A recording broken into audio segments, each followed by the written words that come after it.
Am I the a-hole for refusing to hear my wife out on why she acted the way she did when I cried? Sorry for the mouthful title.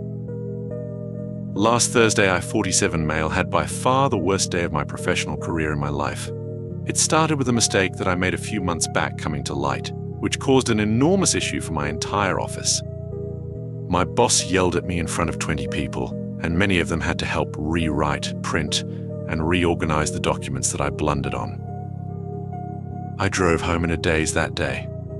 Then I walked in the door to find my wife, 36 female, on the sofa on her phone. She immediately said to me, "So, what's for dinner?" I absolutely hate that question. I've told her again and again. I just worked 10 hours. She's a stay-at-home wife. She had all day to think about what's for dinner. Something just snapped and I began crying. Of course, I understand that she might be shocked here. I was too. I hadn't cried probably since elementary school. But when I looked over at her, I saw her pointing her phone camera in my direction. She was kind of smirking too.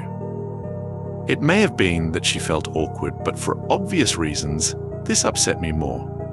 When I asked her what the hell her problem was, she said I was having a mental break that she should keep evidence of on her phone. Immediately I walked out, got in my car and drove away.